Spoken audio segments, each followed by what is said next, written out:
And what I'm going to be sharing with you is a little bit about a book that will be coming out at the U of I Press. It'll be in the spring catalog. So of next year, actually, with how publication goes. So it's been submitted, and but this has been really a labor of love for about 5 years now. And so what I do want to do is kind of just start with sharing a little bit about the book and a little bit about the process, how it came about. This book came about as really a community-based process. So Rita Hernandez is also co-editor, but it was really her. She's one of the contemporaries of the women of this book, right? She's in her 80s. She's a community member. And she really wanted to document, right, the trailblazing work of Mexican and Puerto Rican women in Chicago, who were primarily active in the 60s and 70s, but really their stories really span to the 40s and 50s as well. And I just want to share a little bit about Mary Gonzalez, and I'll talk a little bit more about her later. But she talked about her approach to the story. So she was one of the women that also really helped to kind of gather, to galvanize, right, the other women to sort of tell their story. And she says, I don't want anyone telling my story. And she told Carmen, one of the other women, that, she should also tell her own story. And so Mary, for her, she stated that women sometimes struggle, particularly Latinas, right, to tell their own stories because women are not seen as leaders. We don't see any models. Yet when you look at all the organizations we have, particularly in Chicago, right, in the Latinx community, they've been created by women. So she's like, this is a contradiction. So we're not seen as leaders, but clearly we are leaders. So that's so this book, and there's no way, right, in an hour that I can possibly share the depth of these different stories, but you'll get little pieces of some of the stories and some of the ones that are, I think, just really stand out to me in different ways. But altogether, there's 14 testimonios of Mexican American and Puerto Rican women in Chicago, again, who are active in their communities and local politics from the 1940s to currently, right? So a lot of these women are still really active. Virginia Martinez is still doing a lot of legal work, supporting migrants. Mary Gonzalez is still out there organizing around environmental justice in Pilsen and Little Village. So even though they're quote unquote retired, many of these women, they're still very much doing this work in different ways. And so the women that we selected for this book really were selected due to their vision, their sense of community, and really the impact that they made, primarily in the social services and education, in politics, and I would also add healthcare.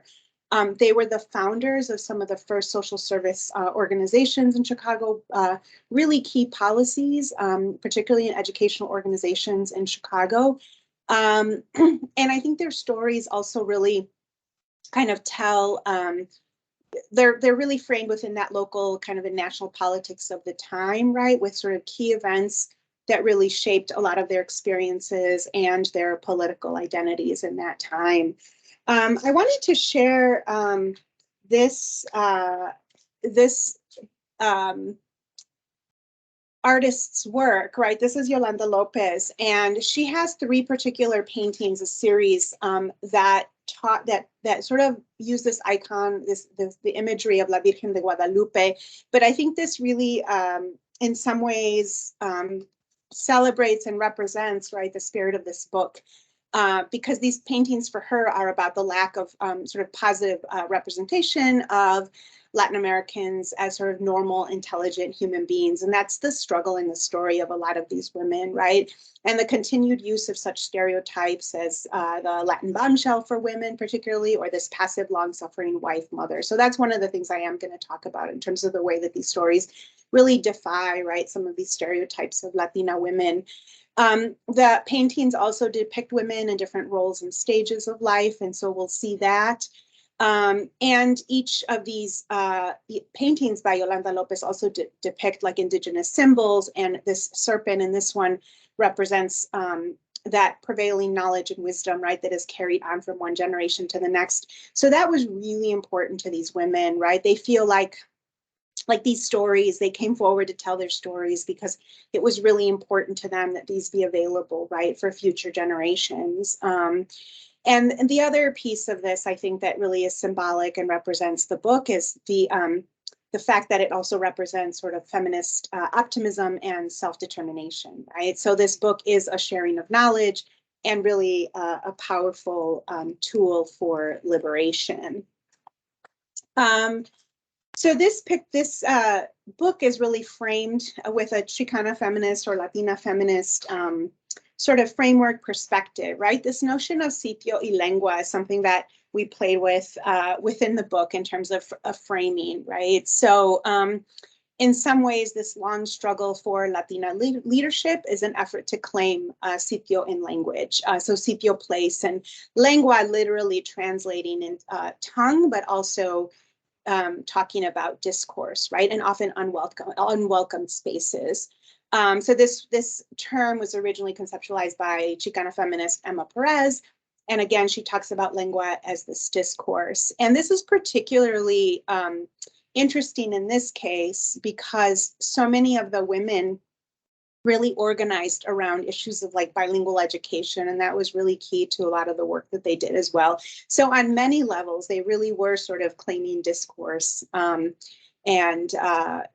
really kind of kind of applying multiple meanings to that. And then sitio is really critical because it is really sort of grounded within the context of Chicago and very much kind of a historical space, right, and geographical space. And so I'll talk a little bit more about that as well. So Chicago, right? Well, I accidentally said that the way we say it in the Latino community instead of Chicago, but Chicago as sitio.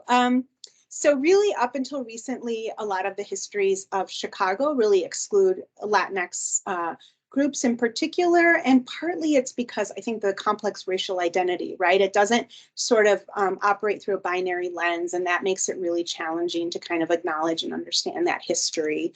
And for a lot of these women, right, their stories document the hostile reception that they received. And I know sometimes that's hard to think about, right? Because we think of Chicago and Illinois and we think of it as sort of an immigrant welcoming city. And, we take for granted things like bilingual education. But at the time that these women were organizing, bilingual education didn't exist, right? And they were excluded from churches, and they had that was sort of their experience, right?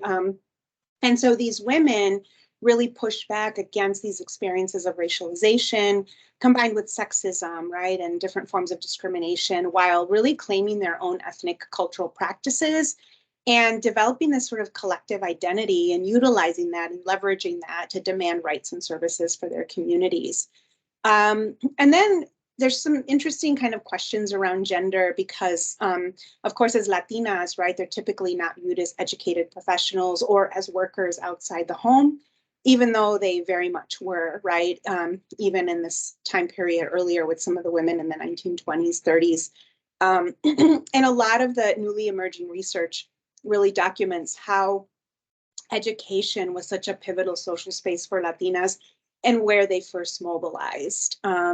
And I think partly due to like gendered norms. So for example, with Puerto Rican women, there's some work that talks about, the influence that they had in the city, but how they had to do that through and move into other positions of leadership, but really starting through education as that space, right? And what I just wanted to point out too, though, what's so interesting about these women is that they often then took this leadership into more formal political institutions. So there were a lot of women that ran for political offices. So you can think about these women, right, in the 1950s, 1960s, 1970s, at times when, before we even had like the quote unquote pink wave of the 90s, right, these women were already out there in politics, running for political offices. So Carmen Chico, Aracelis Figueroa, Virginia Martinez were some examples of women who ran for city political offices. So there weren't even women in general, right? And then here in Chicago, it was definitely dominated, right? The whole Chicago sort of political machine and dominated essentially by white men, right? And so talk about being trailblazers, right? Even in choosing to run for political office at this time. of course, I have to talk about, contextualizing this, right, in terms of our profession and social work, especially given that Chicago is such a key city in terms of thinking about the settlement house movement and Jane Addams. And these women, again, respond even to this context, right? So, the history of Mexican Americans, of course, is just virtually absent from settlement house movement, even in a city like Chicago, where some folks had said you don't have Chicago without Mexican Americans. Um, and um, and Mexican Americans did utilize these services, right? But the settlement house movement didn't incorporate Mexican Americans into leadership roles, despite over a generation of servicing the population. In addition, those who used the services, right, were experienced systemic, cultural, institutional racism, and they were viewed as sort of difficult to quote unquote assimilate, right? So already you have those experiences of racialization and being viewed differently, right, than other immigrant ethnic groups. And so these social reformers, of course, still supported these Americanist efforts while working to improve conditions of immigrants. So as social workers, I think we always have to sort of be critical of our own history and really hold the complexities, right, of what some of these key figures, maybe what they represented or how they understood their work.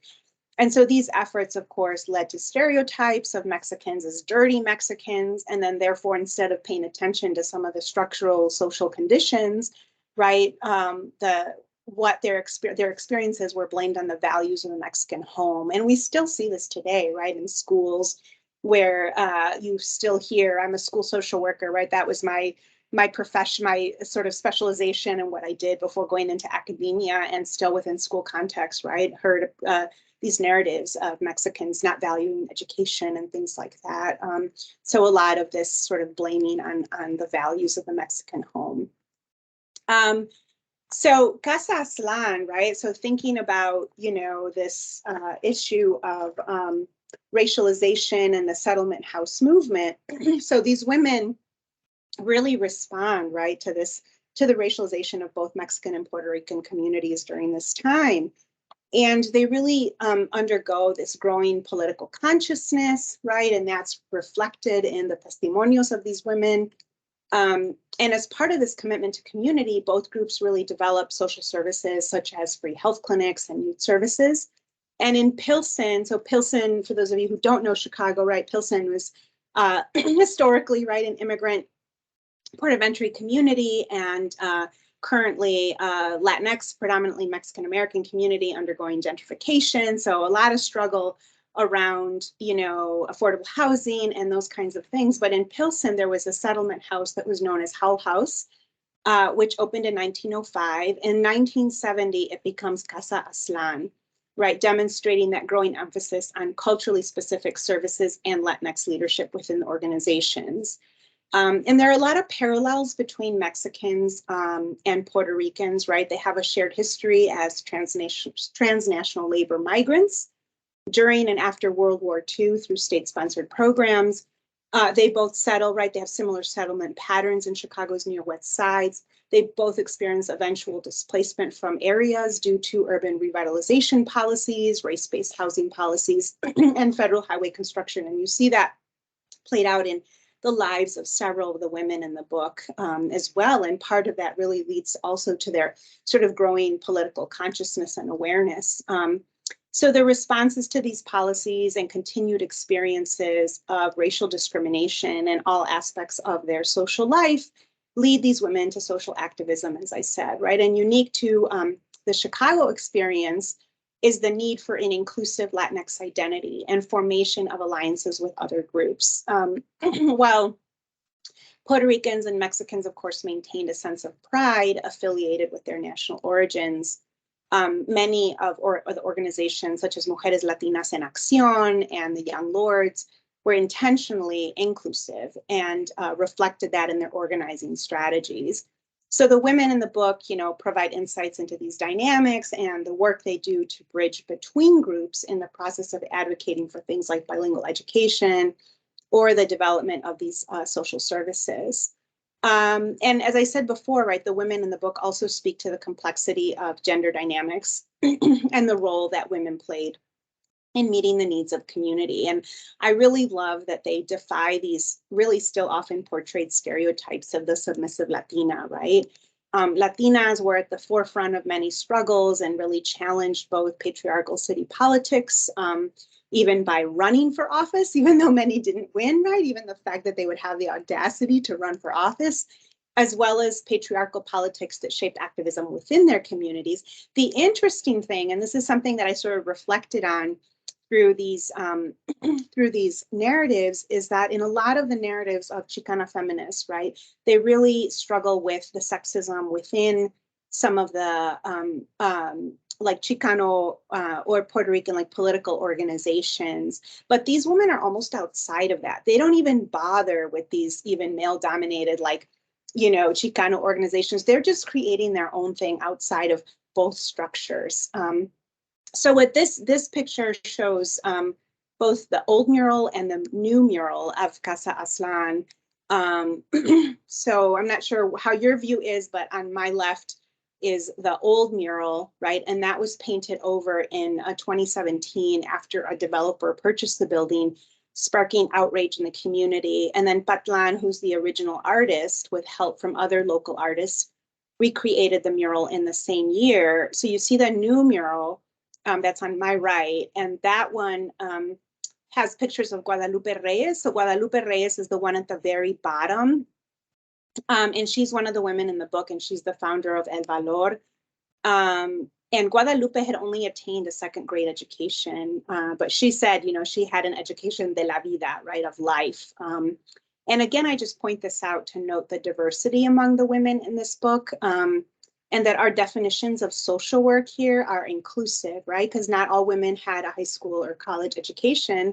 On the other hand, some of these women had master's degrees or PhDs. And Guadalupe in particular was born in 1918, and as was common for many Mexican-American women at that time, she didn't have access, right, to a formal education. And I'm going to tell you a little bit more about her story if I have time. You know, and again, just in terms of contextualizing this with the sitio, right, and Chicago is, and extend this discussion about migration, the years 1943 to 1946 reflected both the Bracero program as well as the beginning of the Great Migration of Puerto Ricans from the island.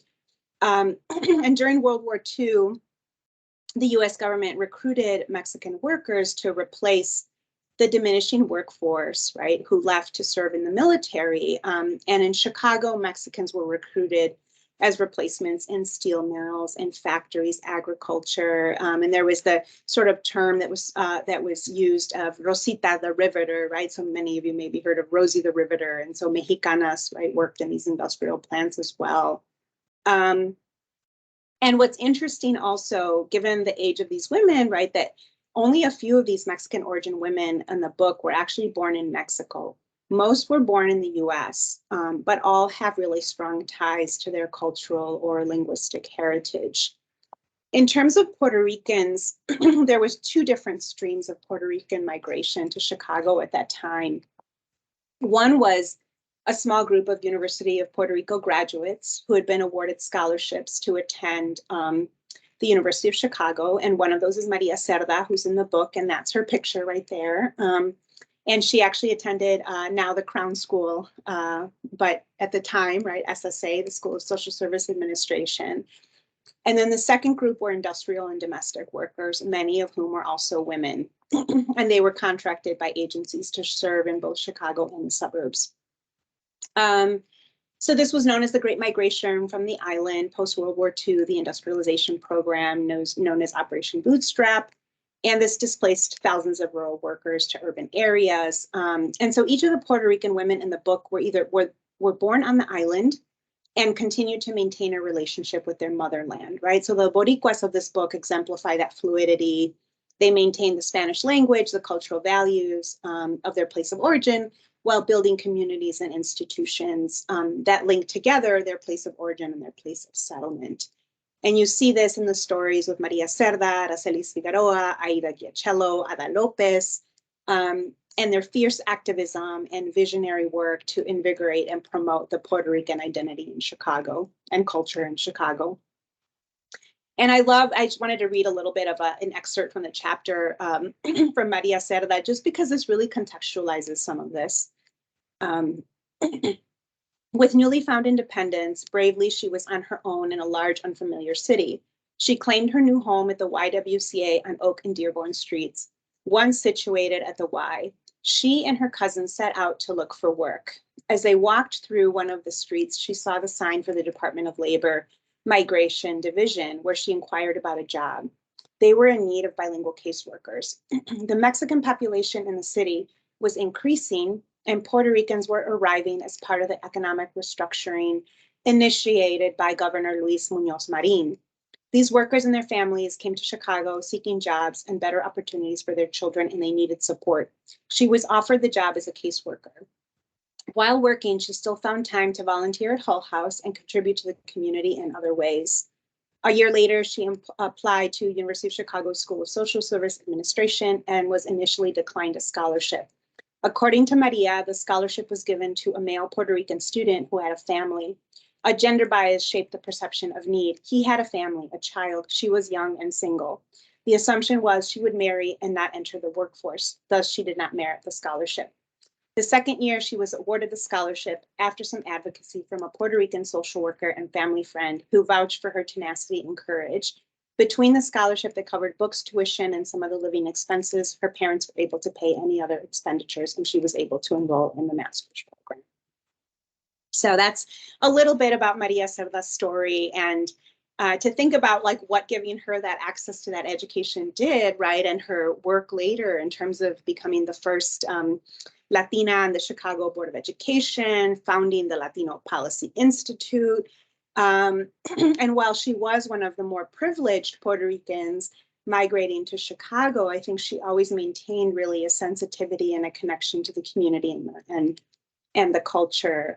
So it was interesting too, in terms of just thinking about like intersectionality and the various kind of positionalities of the women. I want to talk a little bit about just the notion of testimonio, because you've heard me say that, and normally, you know, you might start with methodology a lot sooner, right? But I wanted to kind of give you the context first, a little bit about the book. But I do want to talk a little bit about this notion of testimonio. This is on the top of the slide. I have a quote from Ana Castillo, right? And she says, "What connects us, not just as citizens from so many walks of life, but to our past and our future, our stories. Day to day, we each form our narratives of survival, love, and family." So this notion of testimoniar really comes from Latin America, right? It's grounded in Latin America and a lot of the, the political struggles there and struggles for human rights. And it is about telling life stories. It's about reflecting on these stories and connecting personal stories to the larger group struggle. And I think that was really important to these women, right? That they're not just stories about me individually, but putting these all together is really a connection, again, to this larger group struggle and the legacy that they leave behind. And so in this process of testimoniar, right, you see the lived experience, and that's understood within the context of social political realities, building solidarity, and providing that personal experience as a source of empowerment and knowledge about political strategy. It's also sort of a methodological tool that utilizes like critical race theory and Lat-Crit theory. And it's also about what they say, like disrupting that apartheid of knowledge. And this is something that I think has been important to me as a scholar and as a social worker, and even in practice, right? Because so many of the models that we utilize or the theories that we have don't come from communities of color. So I've always had to go outside of academic theory to really build the kind of theoretical frameworks that I feel like really reflect, right, the lived experiences of Latinx folks and of our communities. So this is about providing a method that is guided, right, by racial and social justice of communities of color. And again, women owned their own testimonio. So we encouraged the women to really write their own stories. And then, of course, we supported them in the editing process. And then there were some women that didn't feel comfortable writing their own stories. And so in that case, we wrote their stories based on in-person recorded interviews with the women. So in terms of just some of the stories, I just want to share a couple of the stories and thinking about the notion of testimonio, right, and how that is connected to these larger contexts, right? So Ana Castillo, for example, shares the haunting images of coming home from school as a child, looking for a big circle and a cross on her house. And that signaled that her family then would be displaced, right, to make room for the University of Illinois. And then Guadalupe Reyes, she was a migrant farm worker until her father made the journey to Chicago to work in the stockyards and the railroads and other factories. And he was unable to maintain a steady job due to his health issues. And so Guadalupe and her sisters worked in factories. And so her activism was really born out of the various injustices that she and her family endured, both as migrant workers and later living in Chicago and encountering slum landlords and racializing experiences of segregated, right, unwelcoming city, an unwelcoming city. And this really kind of, as I said before, led to the growing political consciousness of these women. I wanted to share that this is sort of a fun slide, but also, so one of the chapters in the book is Ana Castillo. So if you can imagine, I don't know if you all know who Ana Castillo is, but she has just won all kinds of literary prizes. She's an author, she's a poet, she's a novelist, she's an essayist, and she didn't want to write her own chapter, so I had to write her chapter. So that was something. But with so many of the women in the book, also, they again, like just these examples of legacy, right, and connection. And so these photos here include a photo from 1993. So this one, I'm in the back with my other peers at the University of Illinois in Urbana-Champaign, other Latinas.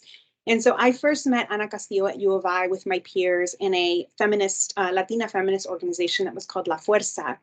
And on the opposite side are the same women again. So there we are, all as, grown-ups, 40-something-year-old, 50-year-olds, right? 25 years later, meeting with Ana Castillo again and discussing how the feminist consciousness we developed at that time really still shaped our lives now, right? As mothers, as partners, as educators, as activists. The picture at the top was with her son, and then that's the book she had published that came out that year. And that was when I had gone to her house, her apartment where she lived at the time. She was in Chicago to do the interview that for the chapter for the book. And at that time, she was the Lund-Gill Chair at Dominican University, and she gave her public address to students that later appeared in her memoir, Black Dove, Mama, Mijo, and Me, and that's the book she's holding there. And she says, my message to you, the next generation of dreamers, begins with a summary of an early generation, not mine, but that of my grandmother. And that was just so beautiful too, right? Just again, just really reflecting the spirit of this book. And her work continues to provide that critical analysis of patriarchal, racist, imperialistic society that centers the voices of brown women and again provides tools for future generations to understand themselves and act towards their own vision for social justice. And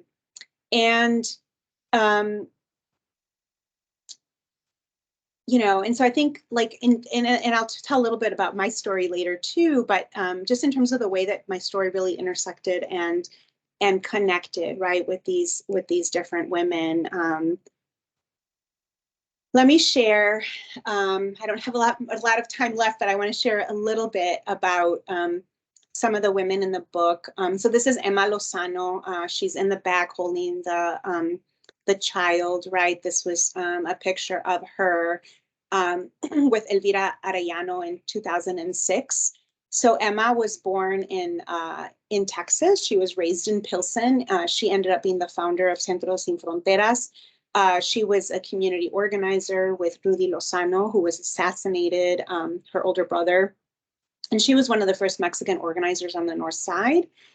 building a progressive coalition with the Puerto Rican community. She also ran for alderman, as I mentioned earlier, and formed the Adalberto United Methodist Church. And she really is known for the sanctuary movement for undocumented immigrants. And she provided sanctuary, as I said, to Elvira Arellano in her church, and also was an organizer for that big immigrant march in 2006. So she's just been a tireless advocate for immigrant rights at the local, state, and national level. So I wanted to share, let's see if I have it here, a little quote from her, and an excerpt from her chapter. She says, "Times have changed. It is more acceptable for women to take leadership. In the beginning, I was involved and propelled to take leadership because of Rudy's assassination. Forming the Commission for Justice for Rudy Lozano. Now I'm president of Centro Sin Fronteras, co-chair of Familia Latina Unida, and the senior pastor of 4 churches. I realized back then that we needed to take leadership. There was a vacuum, and there needed to be a different approach to seeking justice. We were filling in all of those spaces of door knocking and the day-to-day work. Now we are also leaders in the forefront of the movement, activism, and politics. I never called myself a feminist, but other people have. I've always thought of myself as a defender of people, our people. Regardless of whether people respected that or not, we had to take on leadership roles, even when we were not recognized for the work we contributed. Once I got involved, following my example, more women got involved. I remember when I saw Virginia Martinez have the courage to challenge Alderman Don Vito Marzullo, and I was inspired.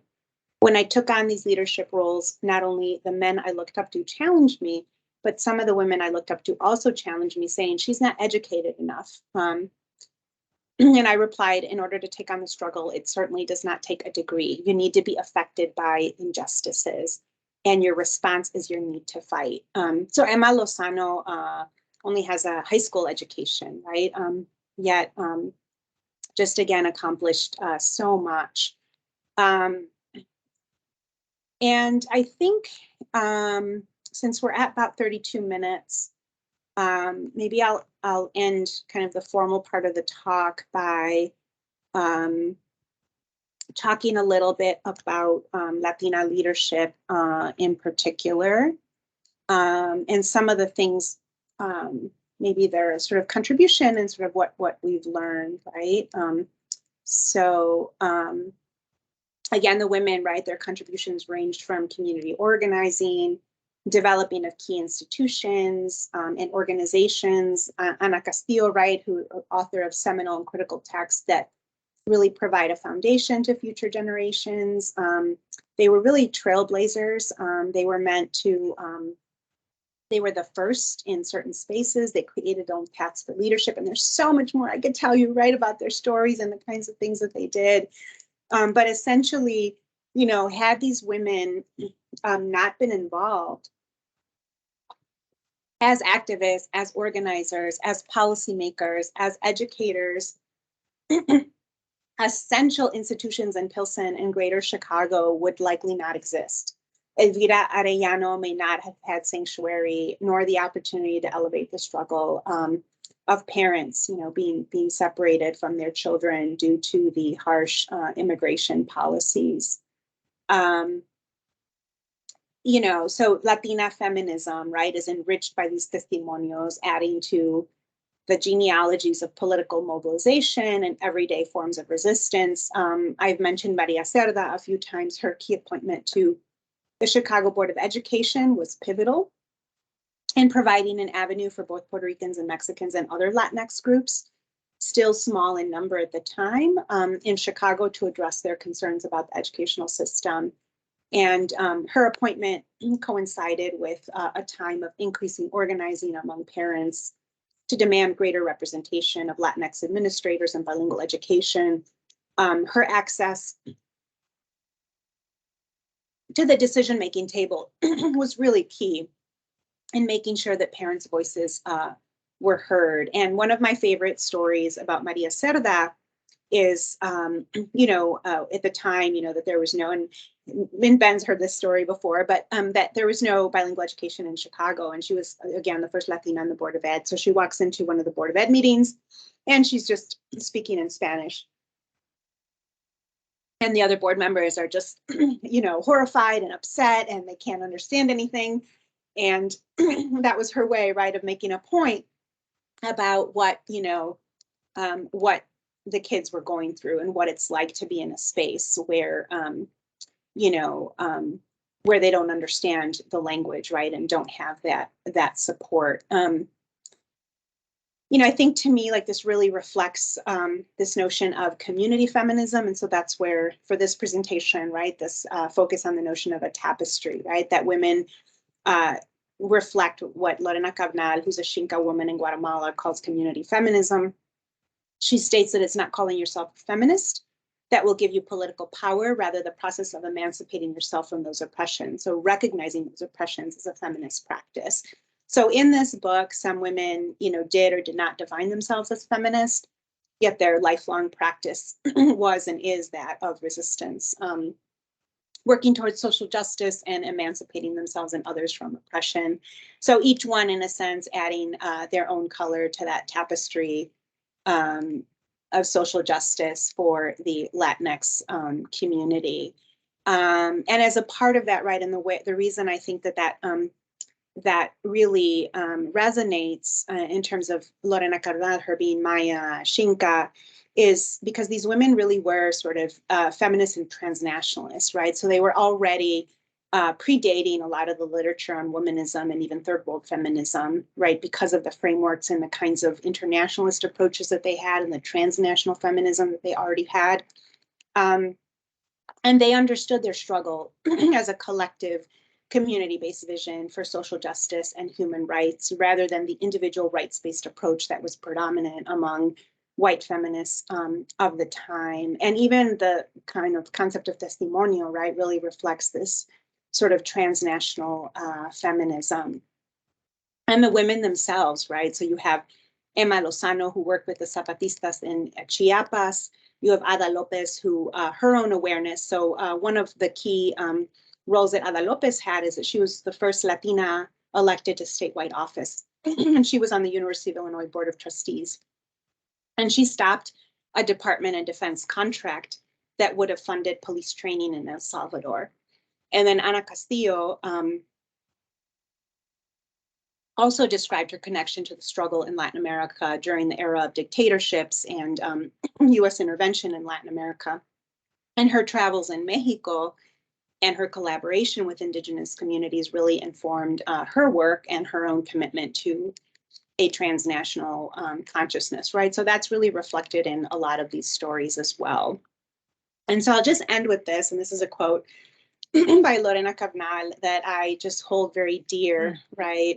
But she talks about how in the middle of this that we are all creating resistances. And she says, I invite you wherever you are to be your own resistance, and you will have a weaving, and we each take a new color to add to the tapestry of universal justice. So I think that really reflects, right, the different hilos or strands that are necessary for this international community, feminist movements. And so these women and their leadership, right, reflect these different hilos, the hilo of recuperating and honoring the wisdom of our mothers, grandmothers, and healers. The women in the book are really grounded in their knowledge of their mothers and grandmothers to provide that hilo to future generations. That second hilo or thread would be the connection of this knowledge and wisdom to our political context, and uncovering really that historical, structural, and systemic oppression that communities face, and then adding, right, to the tapestry through their own activism and through their leadership, and providing models of leadership that reflect their own inherent dignity and recognize that individuals, they are connected and accountable to the whole. And I can say so much more about Latina leadership. So hopefully y'all will ask some questions about that as well. So I will end there. Thank you. Oh, thank you, Leticia. And as we open up for questions, I was hoping actually I have two things that I wanted to ask. First of all, I can't imagine that this book project didn't change you. And I was just wondering if you could talk a little bit about how the Leticia of that UIUC picture and kind of your emerging Chicana feminist paradigm at the time has now been impacted as a result of the testimonies of these co-authors. And then the second thing, among other folks on this call, I'm looking right now at Araceli and Sarai, and I just like South Carolina has a lot in common with Chicago of the 40s and 50s in the sense that this is not a place that is friendly and to the Latino community, and in fact is at times downright hostile. And there are Latina leaders in our state who are flag bearers for change. And I wonder if, I'm hoping that they'll have, say something in a little bit, but I wonder what do you think if some of your co-authors were on the call? I just would be curious to know what wisdom they would pass on to us today in light of the fact that we maybe aren't too far from where things were in Chicago and the time when they were really coming up as leaders. Yes. And I think that's also sort of, I think, connected to the first part of your question around how did this change me in some ways, or what, how did this, and I think like the very first thing that really comes to my mind is the, the risk, right? And the courage that they had to be in these spaces, to be opening paths, to be the first, right? In these spaces. And I've been reflecting on that a lot because of moving into a leadership position myself, a formal leadership position, right? Because there's all different kinds of leadership, and there's and in many ways I feel like I've had a lot of leadership on the ground, right? Community, leadership in different ways, right? But in terms of formal leadership, and the narrative in terms of formal leadership that I hear a lot is, I went to this Leadership Institute for Women, right? And they all, it feels like I'm in the 1950s, right? With the advice that they're giving me about just turn your nose away, and just, and if a white male really needs to have credit for something, to get something passed, let them have credit, and all of these, and how I'm supposed to dress. And I'm obviously not dressed like a leader today because I've got like funky colored earrings and so so like all these narratives about how I'm supposed to dress and what I'm supposed to look like and how I'm supposed to behave, and how you're supposed to just kind of turn your nose up when things are happening that are too, like, so they're saying the opposite of what these women did, right? They're saying don't sort of, fall in line, right? And don't, and if you want to advance, and, and so I have, this friend of mine gave me a poster that I have, you can't see in my office because I'm facing it, but it's the Audre Lorde quote, right? About when I dare to be powerful, to use my strength in the service of my vision, then it becomes less and less important whether I am afraid. And I have that there because I think of these women and how they were in so many situations where, they were afraid, right? In many ways, they did pay a political price for some of the positions that they took and the things that they did. But they still did them, even though they were afraid, and even though it might mean that it did in some way impact their trajectory, right? Because they were so committed to the, their communities, right? And the struggle for social justice, that was not even a compromise, right? That they were willing to make. But the other piece of this that's so interesting to me is how they still did really straddle, right? So when I was interviewing Ada Lopez, she was like, oh, but I'm not really an organizer, right? Because she was, it turns out that she really was, right? Like, in that when she was a student at U of I in Chicago, she was organizing and she was demanding for ethnic studies and a cultural center and all that stuff, right? But as a grown-up, once she was out of college, she held very institutional positions, right? She ran for office. She was on the U of I Board of Trustees. So she didn't see herself as, she's like, but I'm not really, an activist, right? But she really was, right? Because there are two key things that she did when she was on the board at U of I. And one, and this is again a connection that I had in part of my own narrative. So when I was a student at U of I was a part of the Cinco de Mayo protests. And if you Google it, you'll find it, right? Because it was really, and there was an event recently to celebrate that at the Mexican Fine Arts Museum here in Chicago, because it was, we were very few Latinx students at the time. And we relied on a coalition of white progressives, Palestinians, the few indigenous people that were there, Black students who are willing to support us to have this multiracial coalition to help us take over the administration building, to demand Latino studies, paying attention to issues of retention, all the things, same things that Ada have fought for in the 1970s at UIC in Chicago. We were then having a parallel struggle in the 90s in Urbana-Champaign.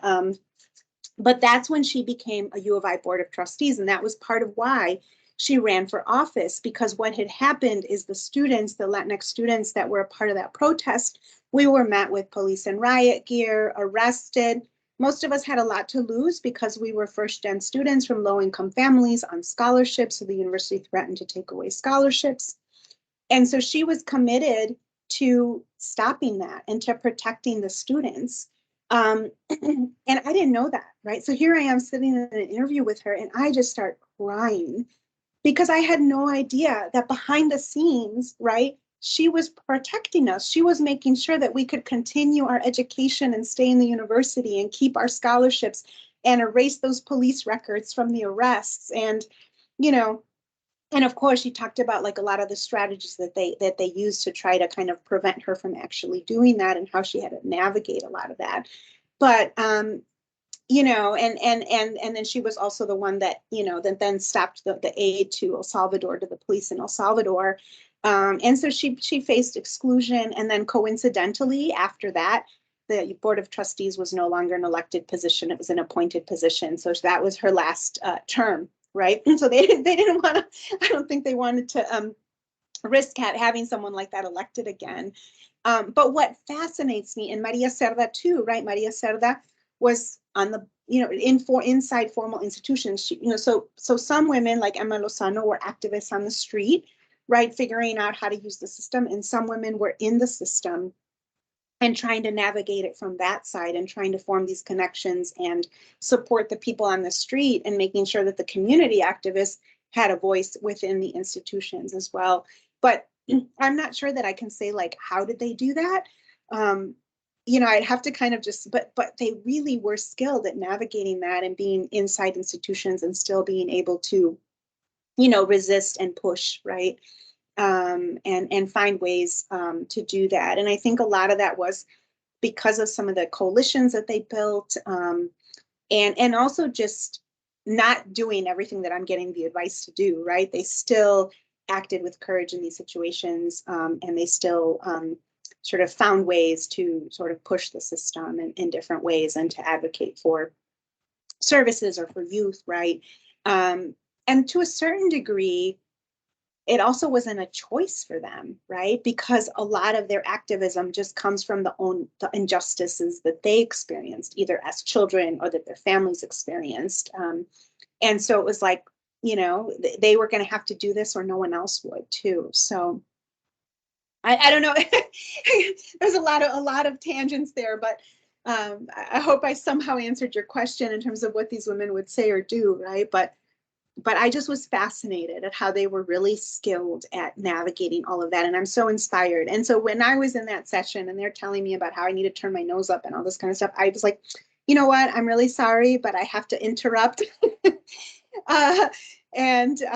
you know, and disrupt your advice. I'm like, because that's not leadership to me. This is what leadership is, right? And I gave them some examples of some of these women. I'm like, those are the leaders that I look up to.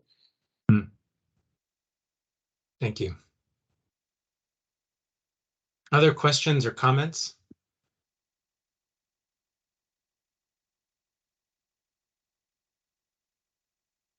Araceli, yeah, go ahead.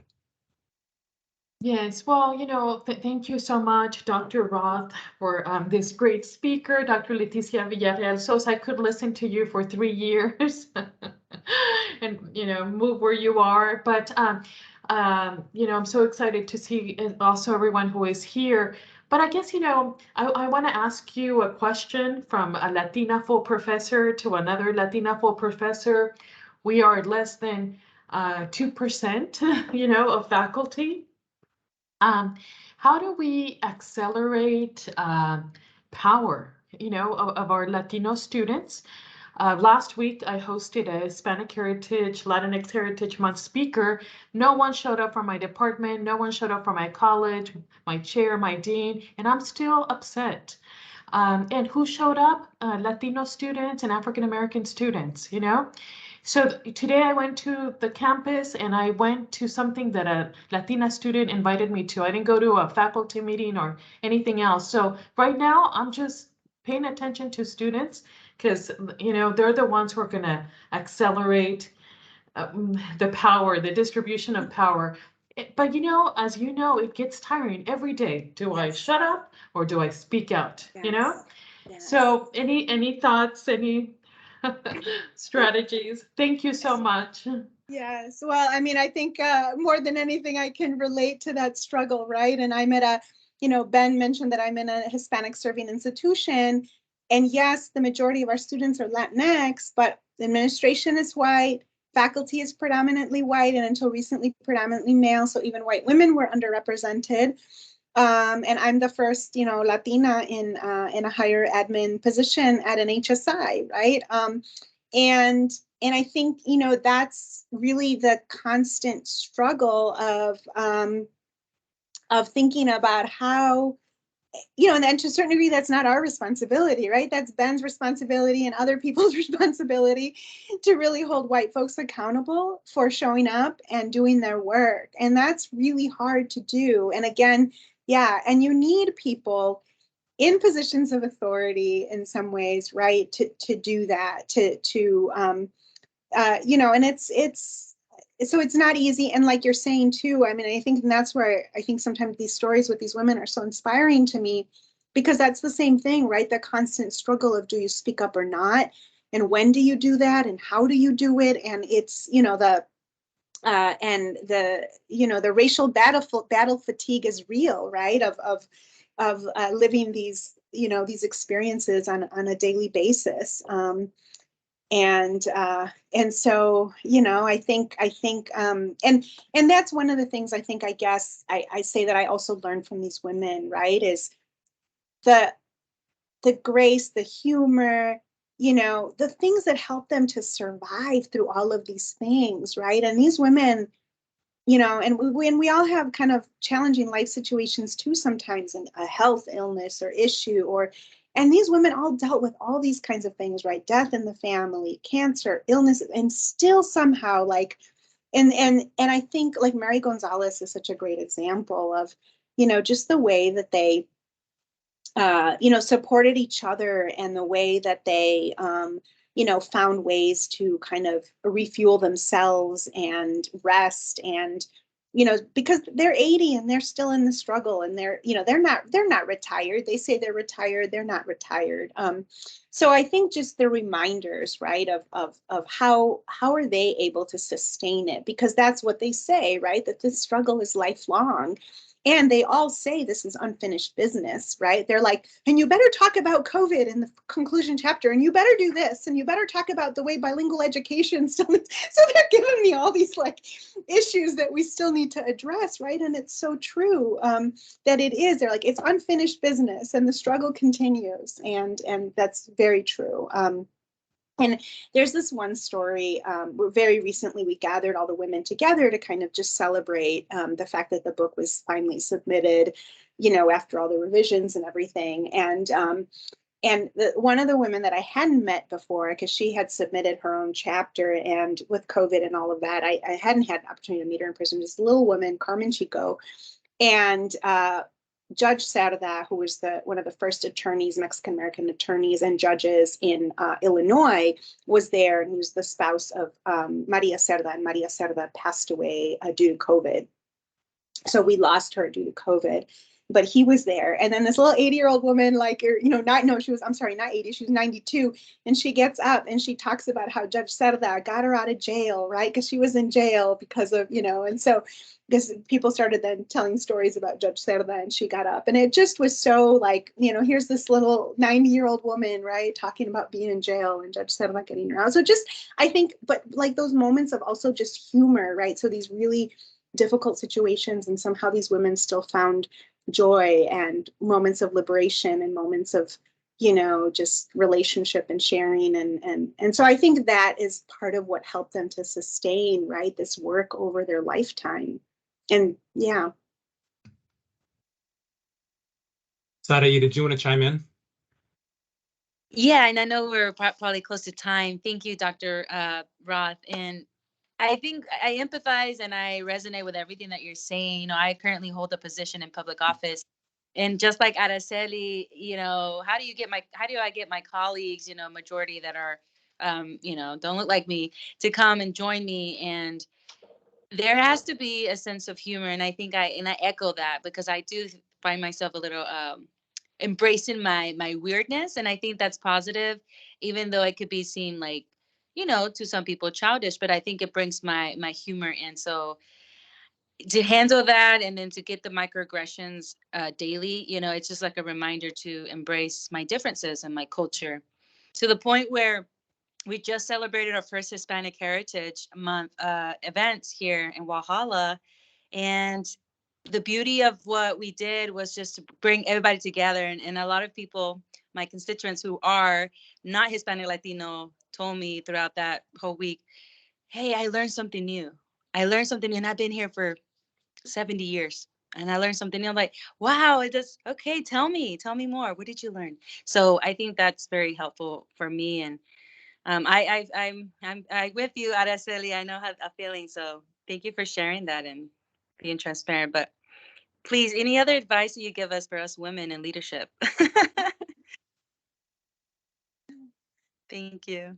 Thank you. Well, and I'll just say, you know, there's so much, right, that I could say about leadership, because that was part of a little bit of trying to do the background for the book and thinking about that. And the fact that Latinas, like, you know, one is that we're not seen as leaders, right, because of all these stereotypes and these assumptions about who we are. So that's a barrier.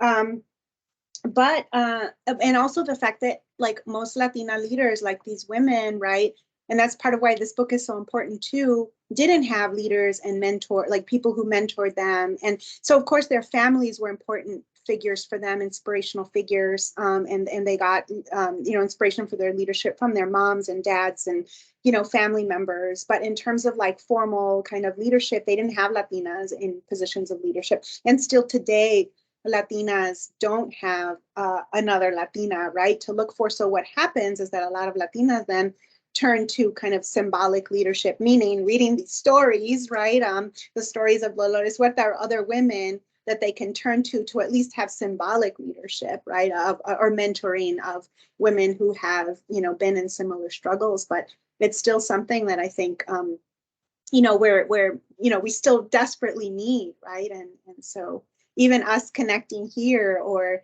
you know, and connecting to these stories, right, that's a part of that, and creating these communities with each other to see examples of Latina leadership.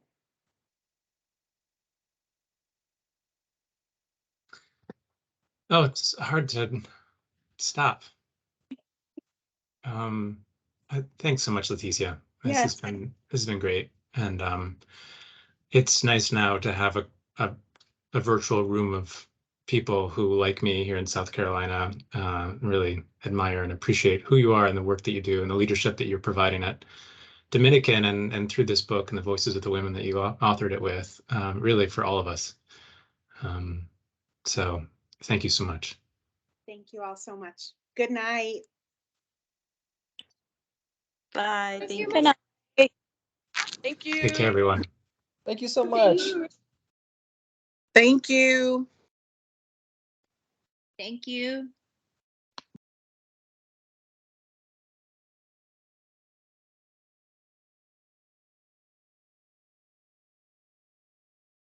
All right, so I guess I'm gonna go so I can head home too. Hey, let me just stop this recording.